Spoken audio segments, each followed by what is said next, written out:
Good morning, everybody, and welcome to today's Gender Inclusive Sporting Club workshop. Thank you, everybody, for tuning in. My name is Eva Nicolitsis, and I'm a Frankston City Council Recreation Project Officer. And just before we move on to some of the workshop activities and hearing more about what we intend to do here at Council with the project, I just wanted to briefly touch on a little bit of background information in terms of what we experience within here locally in terms of women and girls active participation in sport and physical activity. So firstly, a recent survey across Victoria revealed that most females do not do enough physical activity to benefit their health and well-being. And within this survey, within Frankston City Council, 48% of women were insufficiently active. Women are also less likely to participate in organised sport as they are more commonly experiencing multiple different types of barriers. And research has shown that the more barriers that females perceive, it's less likely they are to be active. Although it is complex, the good news is that we are working with you all today to try and learn of what are some of the local barriers and some of the solutions that we could potentially work on together to overcome it and getting more active participation across the sporting clubs. Late last year and early this year, our recreation team had also worked with local sporting clubs and sent out a survey to the committees around some demographic and other data that we were collecting as well. And it was noted that although the population within Frankston City Council was approximately split up, 51%, 49%, male-female breakdown, within the sporting club participation, it was noted that only 39% of participants were female. So another thing to note was male participation was also higher than female participation across all age groups, and that there was a significant decline in female participation around that adolescent age.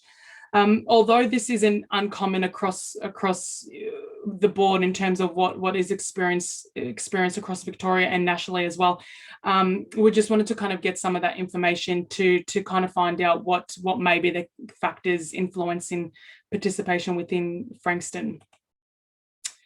Now, there has also been a lot of research in terms of the benefits of clubs of being inclusive by Vic Sport, Vic Health, and many other organisations. And some of those benefits include experiencing increased membership and spectator numbers, which in turn can then lead to an increased revenue and profit for the club. Also, by providing an inclusive environment, you've got the opportunity to reach out and work with different businesses and sponsors and partners. By having a broader range of people within the community, you've got more connections that way as well. And also it's noted that by having a variety and a diverse sporting club community, within the committees, coaches, officials, and board members, it can actually make the club more dynamic because you're bringing in different expertise and experiences and knowledge onto those committees and working groups. So you've got different views and opinions coming through that you may not have necessarily had previously as well. Just lastly, before we move on, here at Council, we believe that people of all ages, genders, sexual orientation, ability, cultural background, ethnicity, and life stages should all be able to participate in sport and physical activity in a welcoming and inclusive way. So therefore, a part of our work today is to try and to chat to clubs around, cultures and environments and hearing what are the barriers and potential solutions that we can work on with you all to create a more welcoming club. Moving forward, we intend to utilise this information captured today and to create a bit of a tailored audit tool and some resources as well for clubs to be able to determine where they're currently at in this space and how they might be able to take some actions to overcome some of these barriers. And overall, in doing so, we hope to be able to support clubs and assist clubs in creating a welcoming and inclusive environment, which will therefore see an increase in women and girls participating in local sporting clubs here across Frankston. So now moving on, we've got a really exciting opportunity to chat with our Change Our Game ambassador, Tal Karp.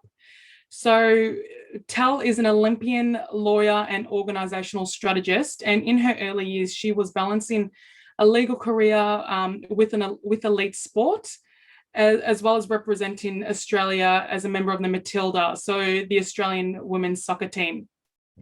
She competed in FIFA Women's World Cup, the Athens Olympic Games, as well as captained Melbourne Victory in the W League.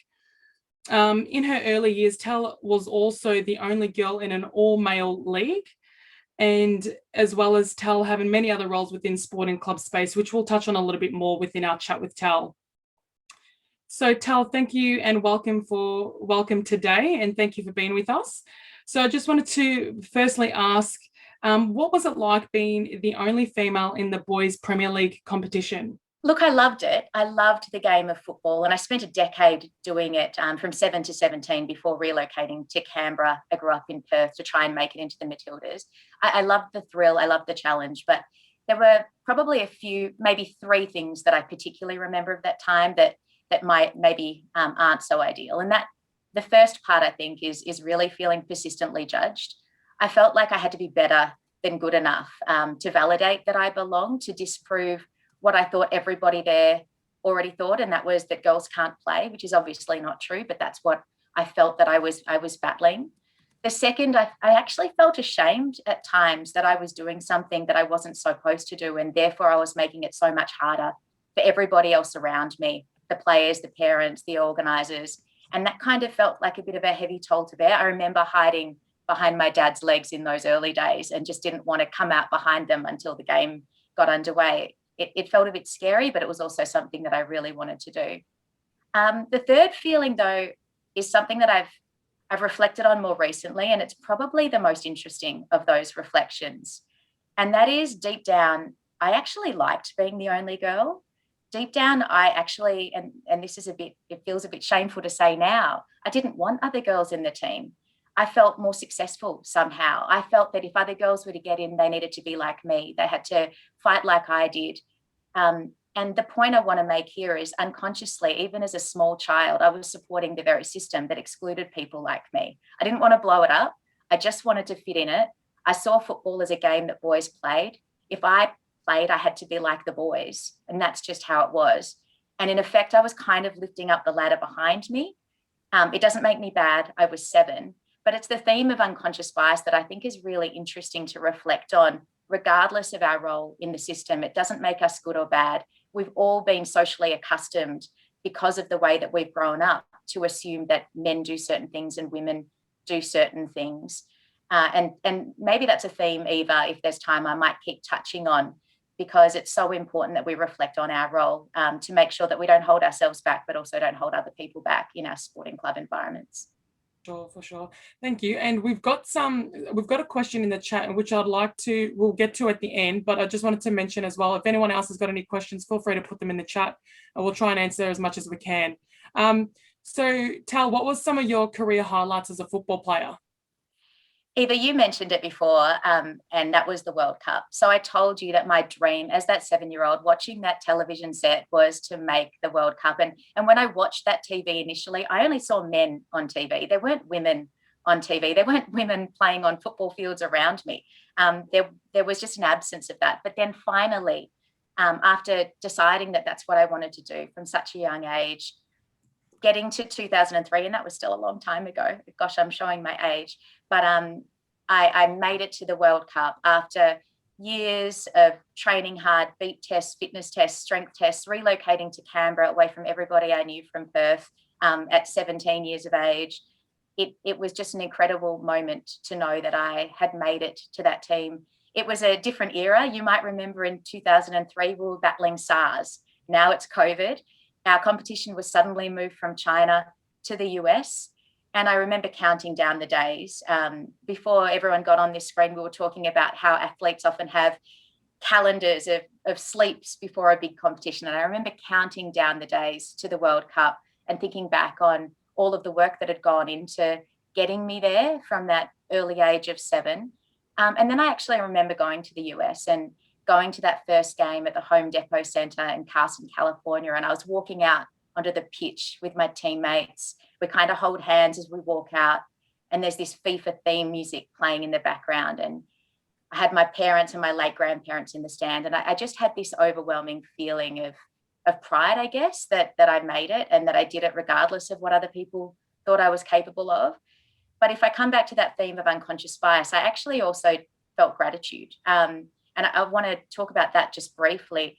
I was just so grateful to play for my country, to wear green and gold, to be supported to play overseas. When others before me had to pay to play, I didn't actually think about equal pay and equal conditions. It wasn't a conversation back then. We didn't expect any of that. I know it's a conversation that we're having now, but back then it was a rite of passage to come back for many of my colleagues from the World Cup and join the dole queue. They had to live with their parents to stay afloat. I moved to 8 different rental accommodation locations in 3 years to stay around. So the point is that, we just were so busy trying to fit into the system that existed that didn't necessarily support us in the way that it supported our male colleagues, that we didn't battle it. And what I think is so great about this conversation, and Eva, you spoke to about it before, is we need to actually have a good look at ourselves and figure out what it is that we need to do to make sure that both men and women and everybody, regardless of their gender identity or characterization, is included in what we do. Yeah. So we've also got lots of different, range of people in the room, as Simone mentioned, committee staff and all that sort of stuff, as well as being, so great in your professional career as a player. What other roles did you partake in sport as well? Look, initially after my career, and I left football at 23 because when I was playing, there wasn't a professional career for women. It's wonderful that that's starting to change for some. But when I was growing up, you had to get serious about your life if you wanted to have a career that might support you and your family moving forward. So I left football at a really early age to throw myself into a legal career. And I decided initially that I didn't want to retain football at that time. I wanted to be known for what I did on, in the law and the courtroom, with the white line fever of the courtroom as opposed to the football field for a while. But after a time, I realized, and it's probably why a number of you are involved in sport, that there is just such power involved in being involved in sport, in supporting participation. And I really wanted to come back and share what I'd learned to try and help things move forward. And so I've been involved in a lot of roles. I've been a coach, I've been a sports administrator, I've been a board member, and I've been a commentator. And maybe if I just quickly reflect on commentating at the last Women's World Cup, it was actually this really surreal experience. I was sitting there on the Optus couch talking about this game that I've been so obsessed about forever. And I was watching all of these amazing athletes from around the world who were just like me, who had, similar stories about breaking through and following their passion. And the realization for me so many years on was that I wasn't so different. It just was that I hadn't seen these powerful role models before. So just how powerful is it for, those young people to look up and see these great women playing football, whether it's at the World Cup or whether it's at your local playing fields in football or any other game, so that they can actually see themselves reflected and so that they can aspire to be something, and they don't feel like they're going against the grain, which was something that I always overwhelmingly had the impression of. So there's plenty that I'm still doing in sport. I'm really passionate about it. Awesome. We've got a few more minutes, so I think I might incorporate one of my last questions with one that was in the chat, and then we can open it up for a few more as well. So just talking around barriers and potentially how you overcame those in the sporting space. And we've also got a question in the chat around, do you think one of the barriers might be that members in the club are not aware of their own behaviours between themselves and others that are coming into the club? What would you think about that, and how to kind of overcome those barriers? Yeah, so maybe that last reflection first. I think all of us are often not aware of our own behaviours. I think bias, particularly unconscious bias, is absolutely prevalent. And so that's why I keep touching on it in this conversation, because we're doing a lot of talking about people's stories and gender equality at the moment. But I think we sometimes always think that it's about what happens outside this room, or it's just about what decision makers are doing. And we forget it's about what we do every day. It's about what everybody around us does every day. So we really need to start thinking about what it is that we might be contributing to the status quo that excludes certain people, but also when other people are doing it, what sort of ways can we bring them into the conversation in a non-intimidating way? And I think sport is such a great way to do that, to bring them in, to say, how can we change this so it's better for everybody, for the very reasons of inclusivity that you spoke to before, Eva. But when you talk about barriers generally, I just can't go past talking about the biggest barrier for my life, and that hasn't been what other people have decided I'm capable of. And there have been a lot of people throughout my career who've told me what I can and cannot do. It's actually what I tell myself I can and cannot do. And self-doubt has forever been that crippling force that paralyzes me, and it still does. And I'm sure for many people in the room that it might as well. And there are so many examples. I remember one in particular. It was my HSC year, and I'd finally got into my first traveling international team, and I put so much pressure on myself that I just played hopelessly. I won't go into that story given the time implications, but when you put so much pressure on yourself and you start to really doubt your performance, it starts off feeling like, like a little kid tugging against your sleeve, and ultimately starts feeling like, after a while, like it just paralyzes you.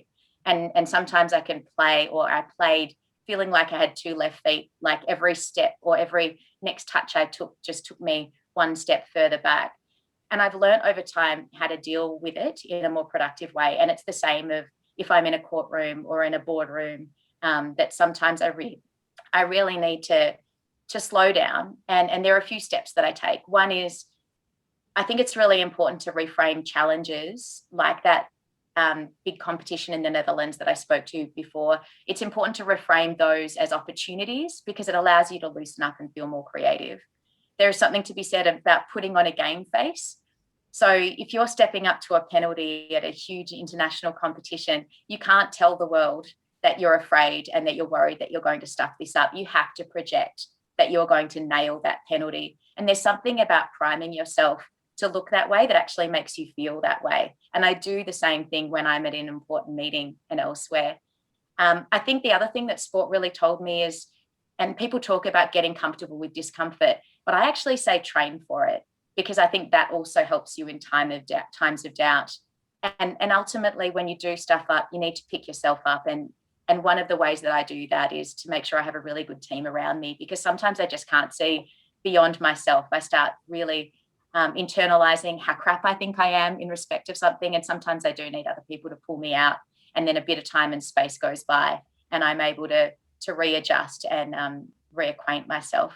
And I find often with a number of women as well as men in sport, we can sometimes really get stuck in that headspace. So maybe some of those tips might help. Definitely.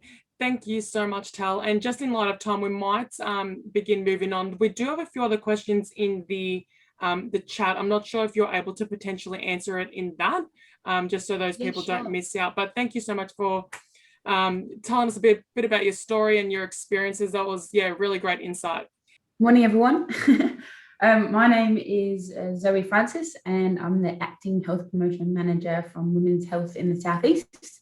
So this is the section this morning where we're going to move to hear from you. Just a bit of a lead in first. So I'll be joined in a moment by my colleague, Katrina Nurse. So we'll be facilitating together with our colleagues from Frankston City Council the next part of today. So we're from Women's Health in the South East. Women's Health in the South East is the largest agency, I guess, in our region, which works to promote the health of women and girls in our region. We work to enable communities to implement gender equality in a variety of settings, absolutely including sports, obviously. We work to prevent gender-based violence and to promote optimum sexual and reproductive health for women and girls in our region. Thank you, Tal. You've covered off why it's important. We all know why it's important.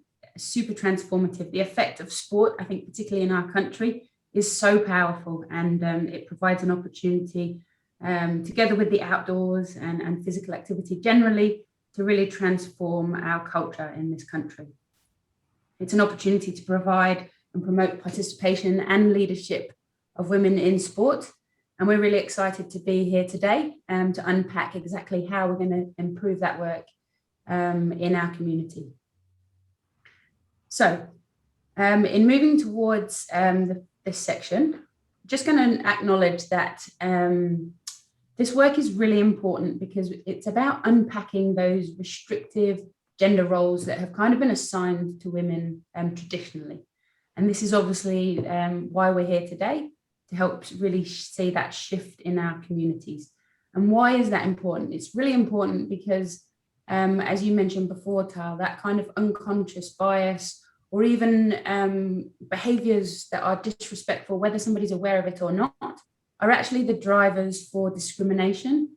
And they do actually act as prerequisites for violence and power and control. So we're not here today to talk about family violence. It's really important to note that this is not a safe space to do that today, but it's just really important to point out and reiterate why this work is so very important.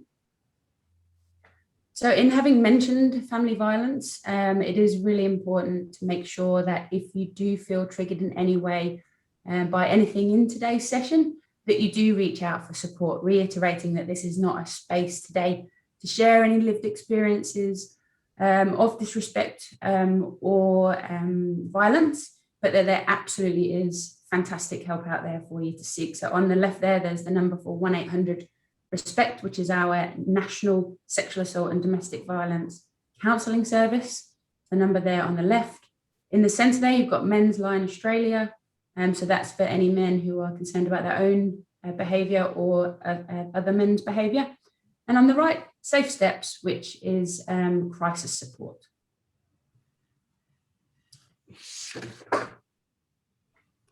So what did you tell us you think makes up an inclusive club?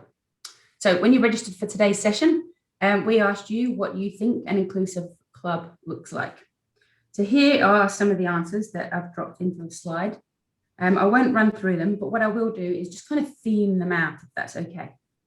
So what we heard was when it comes to values, what you want to see values-wise is that you want clubs in Frankston to be welcoming, to be hold women and people of all genders and diversities in high value, to be accepting, to be respectful, to be inviting, and to be a safe space where people of all abilities are celebrated. I think as well, a key theme that came through was moving those barriers that we talked about earlier. So making sure that the clubs are a safe space for people of all genders, races, sexual orientations, and abilities. And that there is a gender balance. So from on the field, off the field, and obviously, on the field, off the field, sorry, and also in that social realm. And then I think the last thing that came through for me was, that element of it being somewhere that we can all go to in our community and be an outlet, somewhere we can get fit, and including for children as well, a safe space. A couple more of the comments that we picked up in your registration. Okay, so this is the bit where we stop talking and we start listening to you. So I'm going to hand over now and stop sharing my screen to my colleague, Katrina Nurse, who's going to move us through a bit of an activity with using Slido. So if you've got your mobile phones, please grab them because you will need them for this next session. Katrina. Thanks, Zoe. Thanks very much. And hello, everyone. As Zoe mentioned, I'm also from Women's Health in the South East. I'm the Health Promotion Officer in the Prevention of Violence Against Women, and will be leading this exciting activity with Slido. So hoping that maybe some of you have used this app before. If you haven't, it's really fantastic and easy to use. So what we're going to do is use Slido for some interactive polling. So all you will need, as Zoe mentioned, is your smartphone to use the QR code, which I'm about to put on the screen. Yep. Okay, so if you just take your phone up to that QR code, we're all very familiar how to use these QR codes now, and we have to do that in every shop that we walk into. That will take you to an app which you don't need to sign into or create an account, so it's pretty easy. And then the link in the QR will drop you into the poll. So here we're going to ask you to think about what motivates and encourages participation and the barriers and challenges to participation, both on and off the field. So through the use of this sort of clever tool, you can contribute your ideas, which will be displayed in real time onto a shared virtual word cloud. So it will make a little bit more sense as we go along. We also thought it would be an opportune time to actually ask people before we did this, if this type of format is a format that people would prefer, or whether they would prefer, obviously, an in-person event. So initially this was going to be an in-person event. So I thought I'll just add that into the beginning of the poll and see how we go. So we just go forward one. So as you can see here, and you'll be able to see on your devices, the poll has been launched. So if you just vote on there, it'll start to show us for this first question, which format you would prefer for this type of event. Okay, so you can see people voting there, that's great. The online format's catching up. This is exciting. Like a bit of a race going on. Oh, I know it is. Okay. When do you call it? That's the thing. And this is obviously in the basis that, you know, we have COVID restrictions or no COVID restrictions. So in either of those circumstances, if we could meet in person, it looks like that people would prefer to meet in person. It's looking like it's sort of evened itself out there. So thank you for that. We'll move on to the next question. And the next one is, what do you think motivates and encourages active participation on the field of women and girls at all levels in sporting clubs? So what we're talking about here is on the field. So that's playing, coaching, refereeing, umpiring, development opportunities as well, and even people like physios or allied health, you know, water carriers. What helps people? You've got about an 80 character limit here, so you can type in more than sort of one word if you're wanting to. And as you can see, they're starting to come up on the screen here.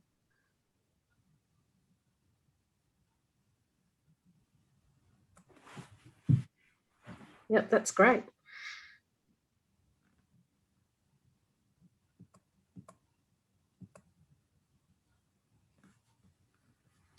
And you'll see that the way that this works is, you can see there the friends and social interaction is bigger.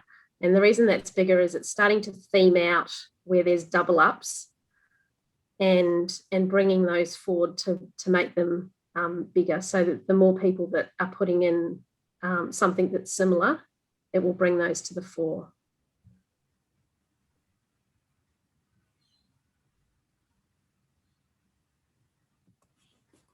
That's great.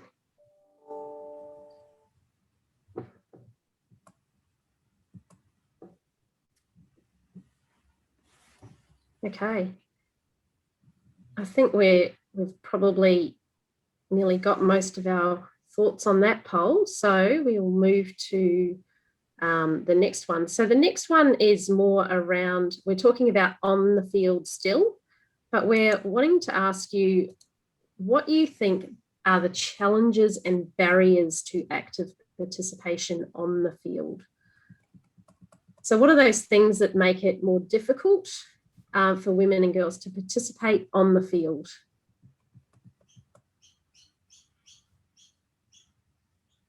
Oh, I can hear somebody's birdies in the background.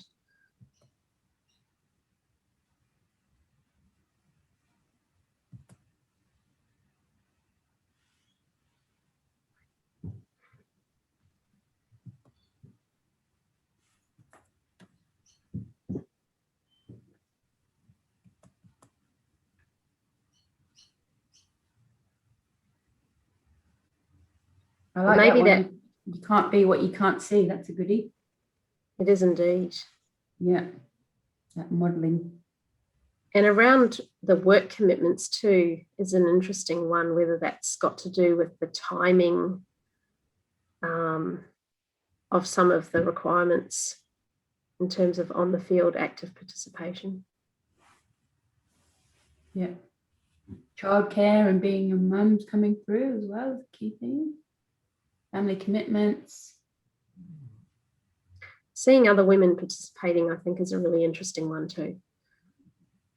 As you said, Zoe, you can't be what you can't see. Yeah. That one's interesting. Not socially valued, brackets, luxury.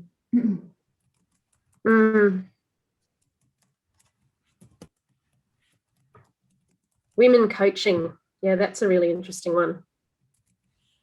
Often you find even in, some of the younger development opportunities where you're doing Auskick or some of those types of programs or dribblers, for younger children, you often see that although there's not particular requirements in terms of skill to run those sessions, you don't have to be an expert. It's more about, sort of herding the kids and giving them some basic skills. Even in where you've got girls on the field there, you tend to always have the dads who are the ones who are helping out. So for girls looking around, all they can see is, the dads who are helping out, which is obviously fabulous, but it would be nice to encourage some female participation there as well, so that those girls can also see their mums and other women involved in it. Okay. Moving right along, we've got 2 more questions here. So these ones will seem a little repetitive, but what we're looking at here is off the field. So we're talking about what motivates and encourages active participation off the field. So that's volunteering roles, club committee membership, some of those technical support type roles as well. So in more of the elite level in community sport, you're looking at statistics and timekeeping. So yeah, just getting involved in that off the field space.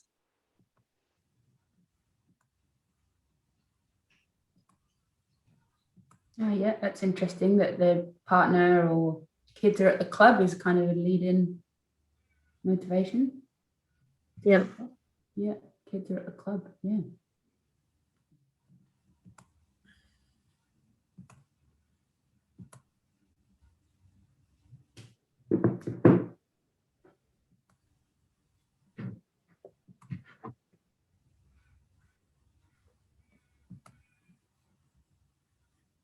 Great. These are fabulous suggestions that are coming through here and ideas. And as Eva said, will be used to really start to unpack this and share with clubs across the region.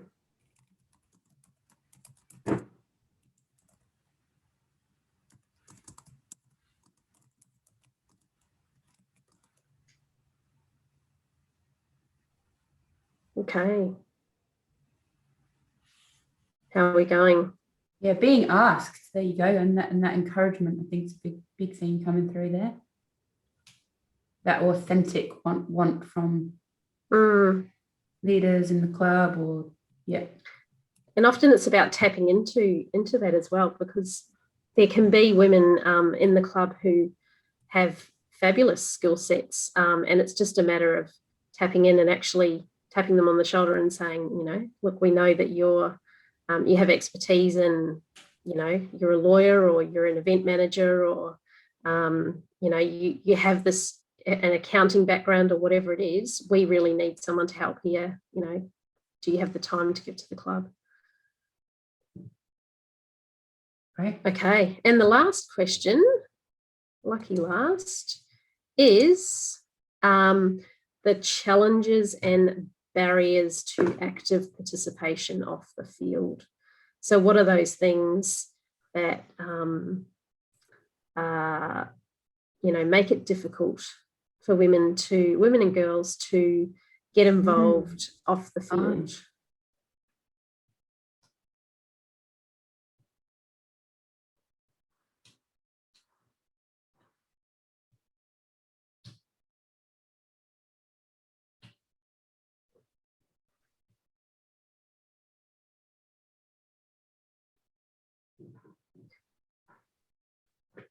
Late committee meetings, yeah.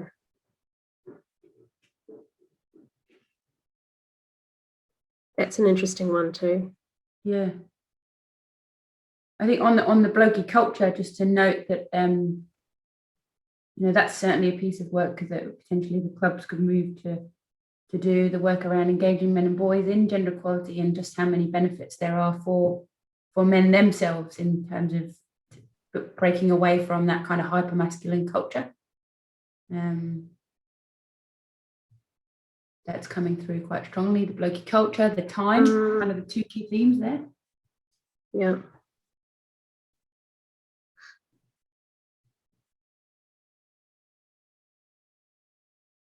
Yeah, so it's not about just getting women into the club, women and girls into the club. It's actually about making sure that the culture is one that they're going to want to stay with. Great. Yeah, and there's a bit of a theme here as well, which Tal talked about around worrying you'll get it wrong, or men doubting your ability, or feeling valued. So again, it's that women and girls sort of feeling like, having that fear of really just getting stuck in and being judged. Yeah. Which comes back to the need for encouragement. Fantastic. Okay. Well, these are fabulous, and I hope everyone has really enjoyed using that Slido tool. It is actually, I'll just give Slido a plug. It is a free tool. So you too can create one of these for your next meeting. Okay. What I will do is I will just stop sharing my screen for the moment. Okay, great. So thank you everyone for your contributions there. That was really valuable to capture all of that information.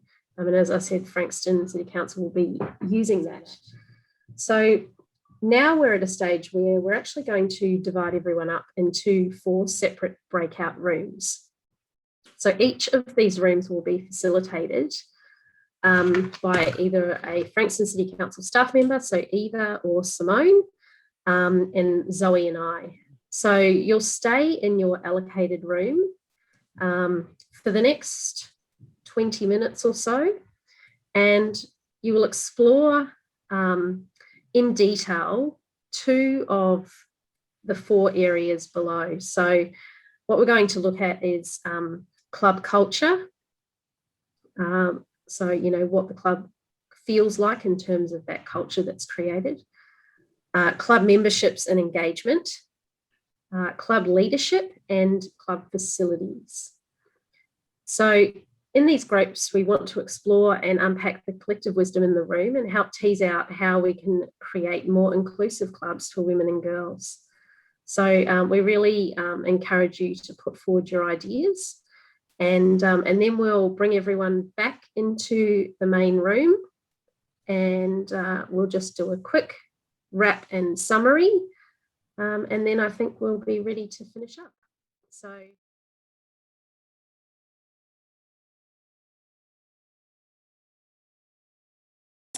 But the goal of this project is to get some sort of tangible outputs, that we get like a toolkit and a framework that will be able to be accessed by all clubs. That'll help give them a sort of solution-based framework, and that they can run an assessment to see where their gaps are, and have some tangible solutions about how they might make those improvements.